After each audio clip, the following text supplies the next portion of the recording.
আমরা জিটিএমদের 13 তারিখ থেকে এদের দায়িত্ব হচ্ছে আপনাদেরকে দেখে রাখবে, আপনাদেরকে এরা দেখে রাখবে। 13 তারিখ থেকে ইনশাল্লাহ 12 তারিখ পর্যন্ত আপনাদের দায়িত্ব হচ্ছে এদেরকে দেখে রাখা। ঠিক আছে?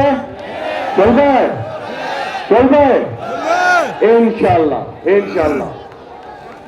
এরা হচ্ছে সব ধানের শীষের প্রার্থী। আচ্ছা, বললে কি হবে?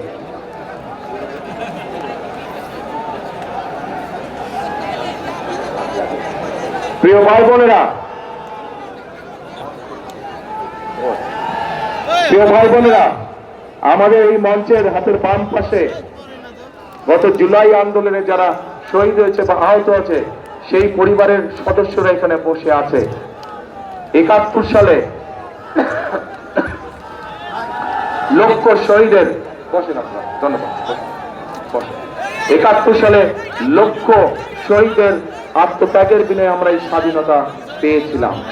ঠিক জুলাই আন্দোলনে এই শহীদ এবং শহীদ পরিবারের যারা তাদেরকে হারিয়েছে তারা এবং যারা আহত হয়েছে তাদের আত্মত্যাগের বিনিময়ে আমরা 71-এ অর্জিত সেই স্বাধীনতাকে 24-এ আমরা রক্ষা করেছি।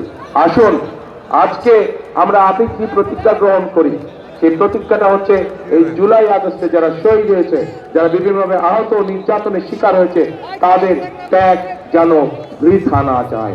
এই দেশের জনগণের শাসন কায়েম করার মাধ্যমে একমাত্র শহীদদের আমরা পরিপূর্ণ শ্রদ্ধা জানাতে পারবো। এটাই হোক আমাদের আজকের প্রতিজ্ঞা, আজকের শপথ। তাহলে আসুন, শেষ কথা কি কথা, করবো কাজ, সবার আগে বাংলাদেশ।